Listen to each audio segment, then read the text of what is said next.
Legends! Impact! Nah, udah rekaman sih aku dari kemarin, cuma ya mengingat rekamannya rada ambiar pembahasan, jadi aku mau bahas aja. Oke.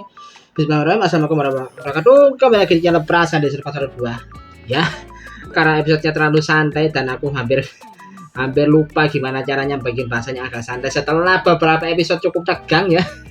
Sampai agak ambiar bahasanku. Ini aku rekaman untuk kedua kalinya, karena memang rekaman sebelumnya banyak yang itu kayak nggak bisa masuk karena memang bahasanya terlalu berantakan sih. Jadi ya aku mulai aja lah bahasan Kamen Reset episode 36.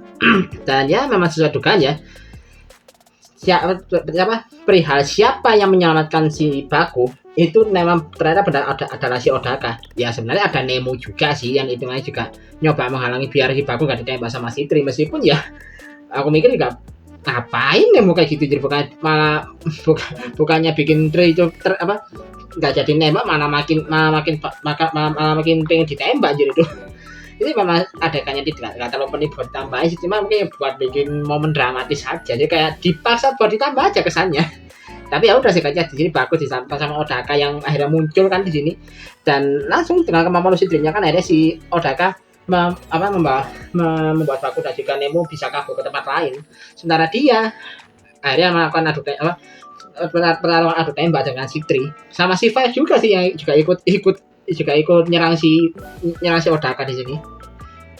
Dan ya udah dari segi pertarungan adu tembak cukup intens ya. Apalagi kan jika si Odaka pakai Breakan Buster kan dia, sementara si Tri cuma pakai pistol biasa, jadi cukup intens. Apalagi juga ada momen di mana si Five juga ikut nimpali kan dengan dia tuh nerjang si Odaka pakai Breakan Breakernya dia. Tapi itu mah benar sih, karena di sini langsung Baku yang ternyata sudah ada di Sensor Room langsung ini nyamatin si Odaka biar dia untuk segera masuk ke sana. Ya udah, Odaka selamat dan juga akhirnya Five sama Tri nggak bisa ikut ngejar dia kan, ngejar mereka karena kan ya mereka nggak bisa masuk ke Sensor Room sekarang itu. Tapi juga ini yang cukup menarik ya, ada bagian di mana si Tri bergumam kalau dia itu bilang dia tidak bisa mentoleransi konsep soal kebebasan dalam bermimpi. Ya, bahkan dia menganggap itu sebagai sebuah dosa. Jadi ya, ini benar-benar jadi halnya. Ya memang gumamanya juga agak sedikit kayak dipaksain ya, tapi makna dari gumamanya si Tri itu cukup masuk akal karena di sini ya benar-benar semakin menegaskan ya kalau Kamen Rider ini benar-benar bukan sekedar pertarungan antara protagonis dan antagonis saja, tapi lebih tepat seperti penggambaran pertarungan antara dua kubu dengan ideologi yang berbeda masing-masing gitu. Ya gimana ya, kalau dari baik pihak Baku maupun pihak Kode kan juga sebenarnya tujuannya sama, kayak itu tujuan menghadapi ancaman para nightmare. Cuma metode dan juga ideologi yang mereka pakai kan berbeda. Kalau Baku itu lebih caranya lebih manusiawi, kalau pihak Kode kan lebih radikal. Jadi ya benar-benar pertarungan ideologinya benar-benar kerasa di sini. Jadi bikin jadi sentuhannya beda gitu dibandingkan serial Kamen Rider sebelumnya. Yang ini benar-benar ya antara antagonis dan protagonis itu benar-benar kayak perbedaannya, jomplangnya kelihatan banget gitu. Sebenarnya kalau di Zetsu ini ya, yang mana antagonis mana protagonis itu kayak masih ada di wilayah abu-abu, jadi kita nggak bisa benar-benar yakin ini antagonisnya, ini protagonisnya, nggak bisa, karena mereka itu masih di wilayah abu-abu. Dibilang jahat banget ya enggak, dibilang baik banget juga enggak. Jadi ini kasih sentuhan cukup menarik sih menurutku pribadi.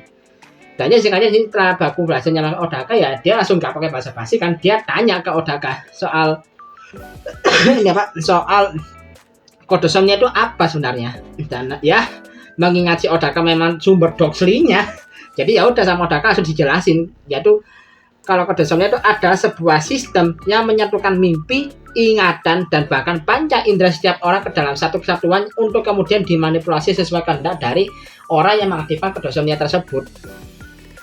Jadi ya bisa dibilang kayak seperti yang digambarkan di episode kemarin, perihal kayak orang-orang tiba-tiba lupa soal para nightmare, jika mereka lihat Nemo sebagai karakter 2D, terus juga terus ada lalu juga ini ya pas momen dimana ada dua wibu yang disabung sama si Tri, itu ya penggambaran contoh nyata dari pengaktifan kodosomnya kayak gimana ya, itu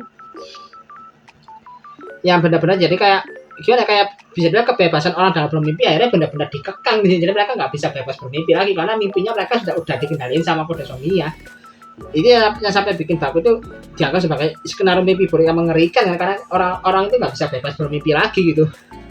Jadi juga Odaka juga nambah ya kalau apa namanya kalau ini apa kalau sebenarnya kenapa kok orang seperti Baku dan juga Odaka bahkan Nemu itu nggak terpengaruh Kodosonia ya simpelnya karena mereka itu spesial kasusnya. Kayak Nemu dia nggak terpengaruh karena dia kan replika Nightmare, jadi karena dia itu pada dasarnya memang entitasnya bukan manusia, jadi dia nggak ikut terpengaruh.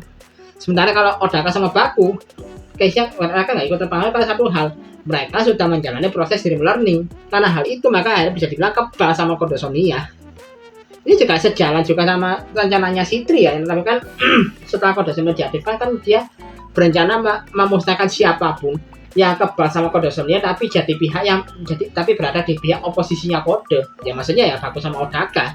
Karena mereka kan kebal sama Kodosonia tapi mereka itu di pihak yang berlawanan sama Kode kan makanya mau dihabisi. Jadi ya cukup make sense ini jadi alasannya. Jadi juga Odaka kan juga tanya karena katanya ke Baku kan soal apa namanya? Soal lokasi dari markasnya Kode ya. Karena ya Odaka tahu kalau Baku itu pasti ingat di mana markasnya Kode berada karena kan ya lewat dari track kognitifnya Baku sebelumnya. Ya memang dia kan kelihatan kalau Odaka memang berencana buat nyerbu markasnya Kode sendirian sih, kelihatan jelas itu. Terus juga ada di sisi lain juga ada bagian di Adelaide itu sepertinya lagi dipermainkan dengan halusinasi dari Phantom Core Nightmare ya. Jadi ya kayak mulai dia itu mencoba melawan tapi kayak sama Phantom Core Nightmare tetap coba dipermainkan terus pikirannya si Adelaide dengan cara bahkan sampai di titik di mana si Phantom Core Nightmare nyamar jadi Nemo kan.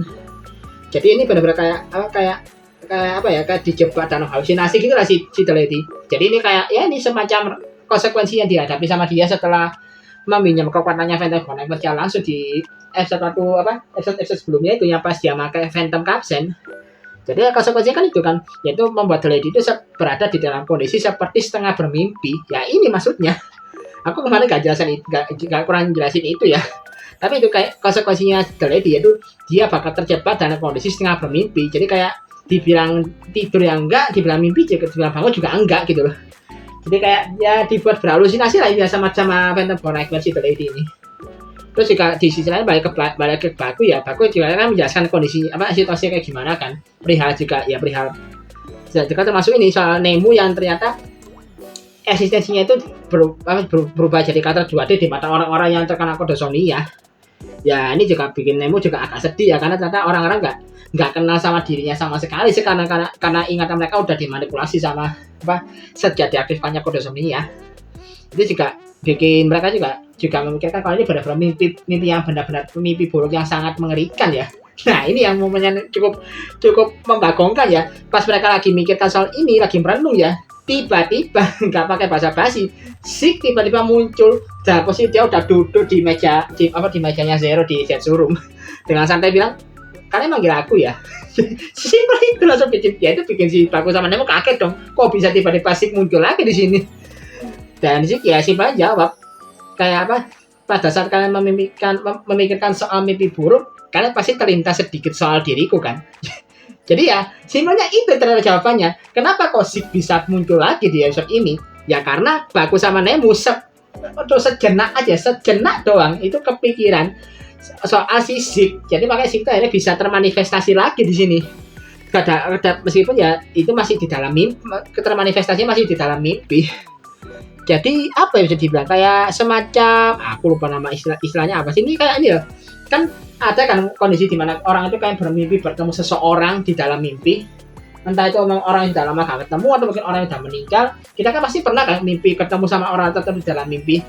Jadi kayak misalnya kita di dunia nyata tuh ada kakek atau nenek kita udah meninggal, tapi tiba-tiba pas kita tidur kita ketemu mereka lagi di dalam mimpi. Nah kondisinya sih itu kurang lebih kayak gitu. Jadi ya cukup make sense meskipun ya kayak ada sedikit unsur-unsurnya suka-suka Yuya di sini ya, tapi ya menurutku ya cara yang dipakai sama Yuya Takahashi di sini untuk mengembalikan dalam tanda kutip ya karakternya Sik itu cukup make sense karena ya ini mimpi, apapun kan bisa terjadi di dalam mimpi ya, selama mereka tuh ya memang karena selama di dalam dunia mimpi ya, apapun bisa terjadi, jadi cukup masuk akal kalau Sik bisa muncul lagi. Ya meskipun ya kemunculan Sik ini juga si bumbu dengan momennya agak lawak ya karena memang benar-benar jadi pribadi lebih komedi loh ini si Sik itu kalau pas dia ngobrol sama Baku, apalagi jika pas dia jelasin soal konsep kenapa dia bisa muncul lagi itu.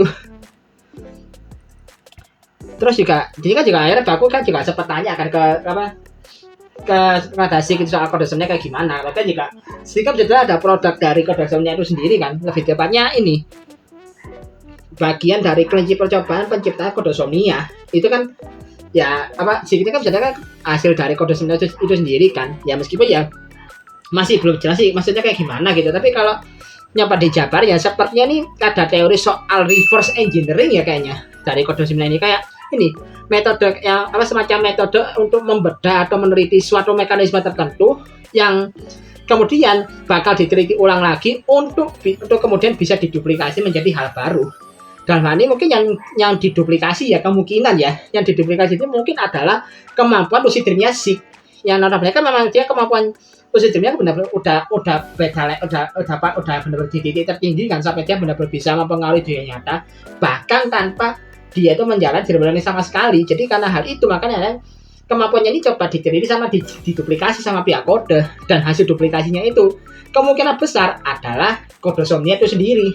Jadi ya cukup make sense penjelasannya Sik di sini, dan Sik juga langsung jelasin ya gimana perihal gimana caranya menghentikan kodosomnia. Ya caranya cukup simpel ya, cukup sederhana, yaitu dengan cara ya hancurkan saja sumber energi utama, sumber inti utama dari kodosomnia, yang dimana inti utamanya adalah kodosomnia kapsen yang sekarang dipegang sama si 3 dan juga si 5. Hancurkan itu aja dan udah kodosomnia bisa dihentikan, karena sih gitu ya. Bahkan dia juga si Sik itu juga sempat nawarkan bantuan ke Baku, dan juga dia kan juga sempat nyinggung soal ya apa salahnya sih kebebasan bermimpi, kan itu juga bukan hal yang buruk gitu. Jadi kayak pendapat sudut pandang Sik soal kebebasan dalam bermimpi juga bikin si Baku itu makin yakin kalau kadang-kadang Sik itu ada benernya, karena kan memang mimpi itu kan ya di dalam mimpi kan kita bisa bebas melakukan apapun kan, kebebasan hati dan jiwa kita kan bisa nggak akan terkekang apa-apa sama sekali dalam mimpi. Dan tapi karena ada kodosomnia ini ya ada kebebasan itu dikekang akhirnya kan, dan dia nggak suka sama Baku gitu. Apalagi ya kalau melihat dari mimpi sebelumnya kan, mimpinya si Nagumo ya, berarti mimpi sebelumnya Mas ya, mereka mimpi pesta barbecue ini kan juga bukti kalau orang itu bebas bermimpi kayak gimana. Jadi ya yang dilakukan sama kode ini memang udah keterlaluan sih, karena mereka kayak mengekang kebebasan tersebut. Jadi ya makanya si Baku cukup pro banget sama kata-kata Sik di sini. Tapi ya Baku ya masih belum yakin sih dia mau terima kerjasamanya si Sik atau enggak.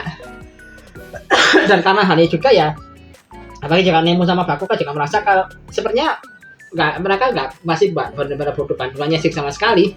Tiba-tiba langsung hilang tubuh fisiknya Sik langsung perlahan hilang lagi. Bahkan sampai bikin Sik itu teriak histeris gara-gara hal itu. Dan ini ya teriakannya rada kocak juga ya, kayak momen dimana si Sik itu teriak itu kayak callback lagi loh ke zaman Kamen Rider Blade pas aktornya tuh main jadi Tachibana. Mirip jadi teriakannya pas dia jadi Sik, pas dia jadi Tachibana, mirip teriakannya yang jadi meme legendaris itu loh. Sama banget loh. Ini kayak anjir, ini Toei kayak bener-bener sengaja banget ya bikin momen kayak gini. Mentang-mentang aktornya memang alumni Kamen Rider Blade ya, bertiba sengaja kayak gitu sama pihak Toei. Lucu sih ini jujur aja. Dan ya langsung beralih dulu ke pihaknya ini 3 sama 5, yang notabene juga mereka lagi bingung kan harus gimana caranya biar bisa mancing Baku keluar kan, karena kan mereka nggak bisa masuk ke Sensei Room lagi karena sudah dikunci aksesnya. Dan jadi ya Tri kepikiran cara yang cukup licik, sangat licik ya, yaitu dia mengutus beberapa agen lapangan untuk menculik Minami. Jadi Minami lagi jalan lewat beberapa orang, dan tiba-tiba orang-orang yang lewat itu langsung ngebekap dia, dan langsung si Minami yang lagi bisa dibawa ke suatu tempat. Jadi benar-benar gila sih.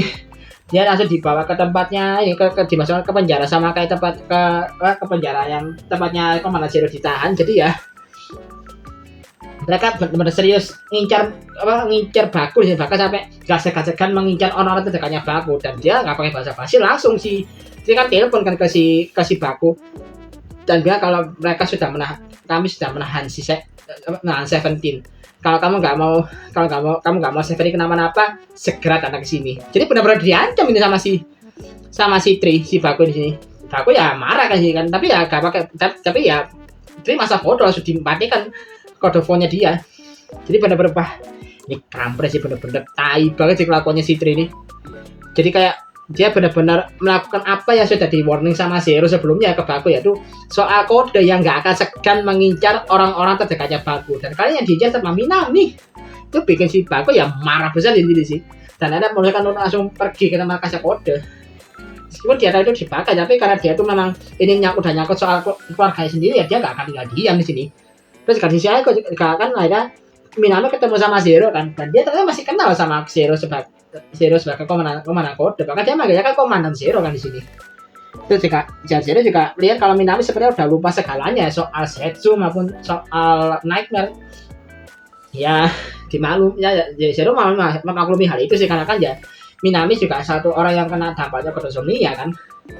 Tapi dia juga si Zero juga menenangkan si Minami ya, kalau kakak tenang aja, kakakmu pasti akan datang menyelamatkan kita berdua. Tapi si Minami juga ragu kan, gimana bisa, kakak kan cuma warga sipil biasa ya, karena memang ya di matanya Minami kan ya sekarang Baku ya cuma orang sipil biasa, bukan Kamen Rider seperti yang dia ingat sebelumnya gitu.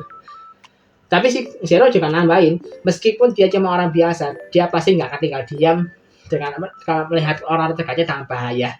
Wah, gila tuh kata-katanya benar-benar nyes banget gitu loh kata-katanya Zero di sini. Jadi kayak benar-benar sudah seyakin itu loh Zero tuh, sudah sebesar itu keyakinannya, kepercayaan Zero kepada anaknya sendiri. Jadi wah, ini cukup heartwarming banget sih. Apalagi juga juga dengan transisi di mana si Baku udah standby pakai kode Zero dari dia buat langsung berangkat ke markasnya kode kan. Jadi cukup menyentuh sih bagian ini. Dan di sisi lain juga akhirnya setelah Odaka tahu soal lokasi markasnya kode, dia langsung datang ke sana kan. Jadi Odaka kan datang duluan di sana, dan dia udah ngelumpuhkan beberapa prajurit kode yang ada di sana. Dan sebelumnya dia langsung ketemu sama si Tri, dan langsung kan terjadi percakapan ya. Apalagi juga kan sebelumnya kan juga ada momen di mana si Odaka juga benar-benar mengecam banget tindakan si Tri kan, ya pas dia tahu kalau Tri itu sudah membunuh Kureha atau si kode number 6. Itu juga bikin si Tri itu benar-benar makin membenci tindakannya kode di sini. Yang ini tindakannya benar-benar tidak memanusiakan para agentnya, itu benar-benar dibenci kan sama Odaka di sini. Dan ya si Tri juga ya masa bodoh dengan sini soal itu kan. Apa dia juga sempat ngejek si Odaka sebagai agent yang berbakat, tapi kayak terlalu kaku kan di sini. Apalagi juga ditambah dengan si Tri itu manggil Odaka dengan nama kode number 4, yang jelas ya gak suka, itu gak disukai sama si Odaka. Ya udah, di sini mereka berubah ke wujud masing-masing ya, di mana si Odaka berubah jadi Kamen Rider Nox dan Tri berubah ke wujud Lord Tri, dan terjadi pertarungan yang cukup sengit ya antara Kamen Rider Nox versus Lord Tri. Dan sebenarnya secara power ya, kalau dipikir-pikir lagi secara power, sebenarnya sih Kamen Rider Nox kemungkinan ya masih lebih unggul daripada Lord Tri. Apalagi juga ada momen di mana meskipun ya ada momen di mana si Lord Tri itu masih bisa kayak nyerang si Kamen Rider Nox pakai kemampuan clear capsen ya, jadi dia kayak nyerang tapi sambil badannya nggak kelihatan. Itu nggak ngaruh apa-apa, karena di sini juga si Kamen Rider Nox juga mengeluarkan ability shadow-nya dia kan, buat menciptakan kayak semacam medan bayangan, yang di mana medan bayangan ini bisa digunakan sama si Nox untuk memprediksi kira-kira di mana si Lord Tri ini bakal nyerang dia. Dan bener aja gitu, langsung enggak kalau si Lord Tri ada di belakang dia karena melewati medan bayangan tersebut, dan langsung ditembak sama si Kamen Rider Nox, dan langsung kena tolak, dan akhirnya bikin si Tri langsung roboh di situ. Jadi ya sebenarnya cukup unggul di sini. Jadi kayak meskipun kekuatan kayak gitu ya, sebenarnya Kamen Rider Nox itu masih lebih unggul dari Lord Tri. Dan apalagi juga ada momen di mana si Kamen Rider Nox langsung melancarkan Rider Kick dia kayak si Shadow Redemption. Langsung jadi kayak si Lord Tri diikat pakai bayangan, nah langsung ditendang sama Rider Kick sama si Kamen Rider Nox. Tapi ini yang jadi turning point-nya, pada saat terkena Rider Kick-nya si Kamen Rider Nox, Lord Tri tiba-tiba kayak seperti menyerap energi dari Rider Kick-nya si Kamen Rider Nox, dan akhirnya bikin kayak energi yang keluar dari Kamen Rider Nox itu agak sedikit kayak error gitu. Apakah dia bilang kalau akan kuserap sisa-sisa dari jiwa pemberontakan dalam dirimu. Jadi wah, ini gila sih, berarti kekuatannya si Extra Capsule se-OP itu sampai bisa menyerap jiwa pemberontakan dalam dirinya Nox. Dan langsung di sini karena energi dari rezekinya Kamen Rider berhasil diserang sama Lord Tree, itu bikin akhirnya kapsennya dia tuh berubah wujud dari extra kapsen menjadi Lord Booster kapsen, dan muncul di sini upgrade formnya Kamen Rider Nox, yaitu Kamen Rider Nox sama upgrade form dari Lord Tree, yaitu Lord Tree Booster. Ya perubahannya signifikan ya, cuma ada nambah armor tangan sama kaki yang mirip sama punyanya Zetsu Plasma Booster, terus juga ada garis-garis digital di bagian visornya sama kayak ini, sama kayak apa, kayak Shuel Geyser kalau di Kids. Terus juga ada tambahan armor bahu yang lebih panjang, sama ada tenaga-tenaganya di bagian jubahnya. Ya nggak terlalu signifikan tapi cukup keren sih perubahannya. Nah ya udah, keadaannya diperbalik, gimana Kamen Rider Nox jadi terpojok di sini. Cuman dia langsung diikat pakai tenagalnya si Lord Tree Booster, dan langsung Lord Tree Booster yang langsung mengeluarkan panik kapsen punyanya Lord Six, langsung melancarkan rezeki ke arah si Kamen Rider Nox, dan bikin akhirnya Kamen Rider Nox tumbang. Dan pada saat yang bersamaan juga ada Baku datang kan di tempatnya sama, tepat pada si Lord Tree Anensin, dimana Anensin juga cukup keren si Lord Tree ini, kayak matanya kayak beberapa detik itu kayak merah dulu terus jadi hitam lagi gitu. Nah setelah si Baku melihat kalau Nox itu tumbang ya, dia langsung memulihkan si Odaka pakai recovery kapsen kan. Tiba-tiba si Odaka yang udah pulih dia langsung bangkit, matanya nyala, tiba-tiba nyerang Baku. Jadi ya itu, karena jiwa pemberontak ke dalam dirinya Odaka sudah diserap sepenuhnya sama si Lord Tree. Akhirnya itu malah bikin Lord Tree itu sebisa sepenuhnya mengendalikan si Odaka, dan akhirnya Odaka jadi kacungnya si Tree sekarang. Jadi benar-benar diserang. Jadi ini bikin si Baku jadi terpojok, karena ini kan dia kondisi dia bisa berubah jadi Kamen Rider kan, karena nggak punya belt sama sekali. Mengingat Zetsu Action Drivernya udah disita sama Kode, ya dia nggak bisa ngapa-ngapain kan di sini. Jadi ya karena udah ke pojok, ya udah akhirnya si Baku terpaksa kabur pakai kekuatannya Plasma Kapsen. Dan tapi dia nggak kabur juga sih, dia coba masuk ke markasnya Kode tanpa memperdulikan si Odaka yang lagi dikendalikan sama si Tree.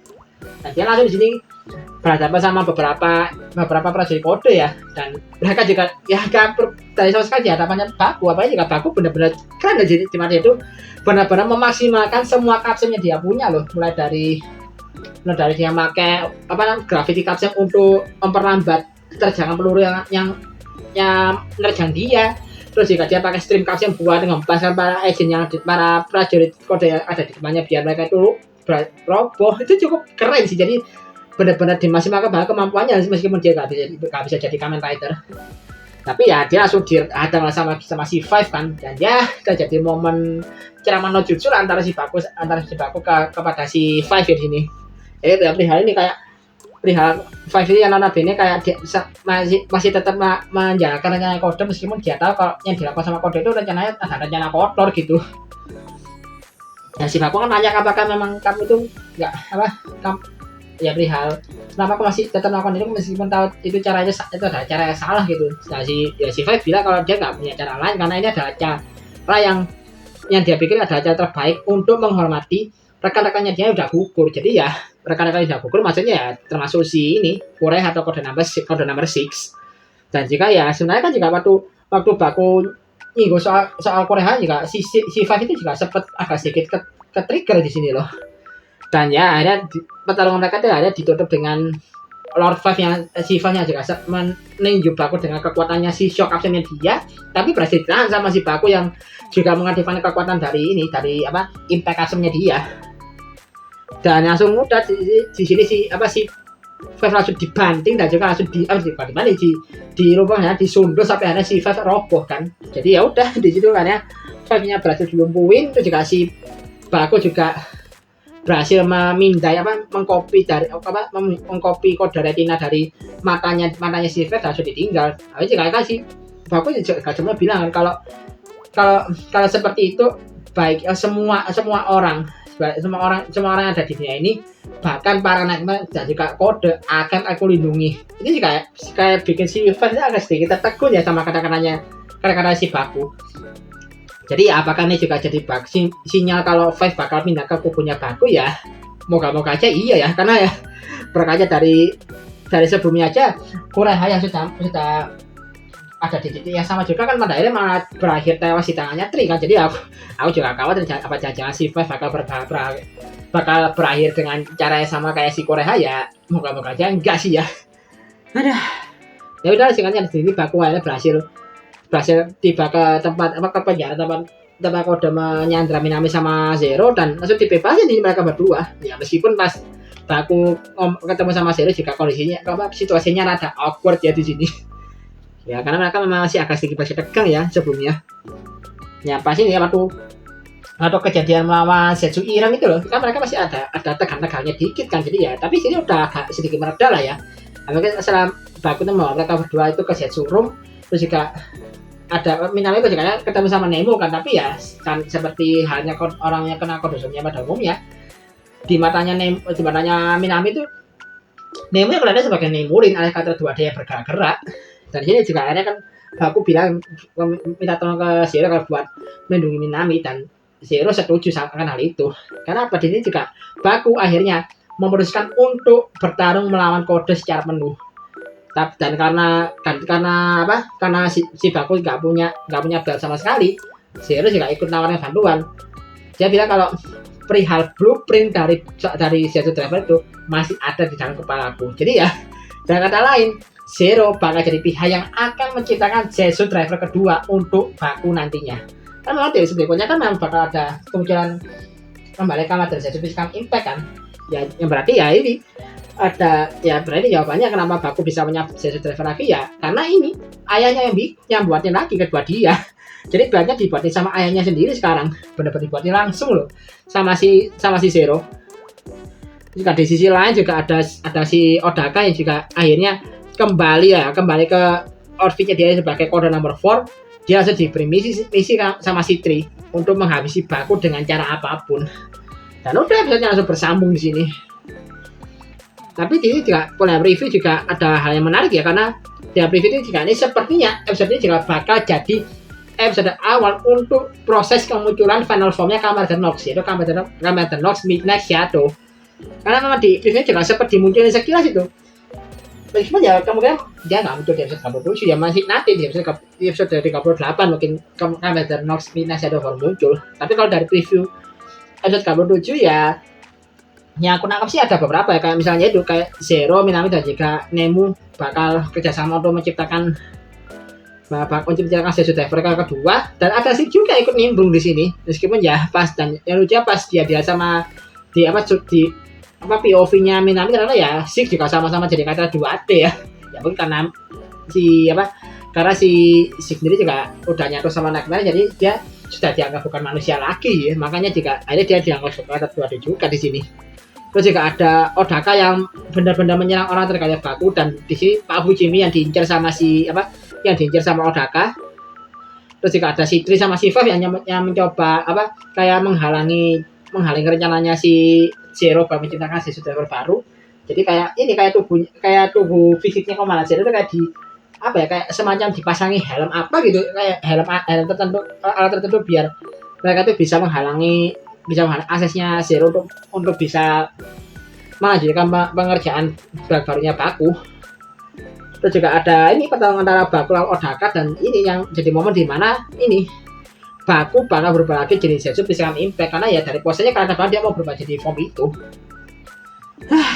Ya kayaknya bahasanya udah itu aja sih. Jadi memang kesimpulannya episode kali ini cukup santai sih menurutku pribadi, tapi ya tetap intensitasnya tetap terjaga meskipun nggak setinggi sebelumnya. Tapi karena memang di sini arc-nya memang cukup tegas ya, arc-nya Kode Somnia di sini. Jadi ya cukup menarik karena apalagi juga bakal ada debutnya dari final formnya Kamen Nox yang di bukan episode 37 sih, kan di episode 38 nanti.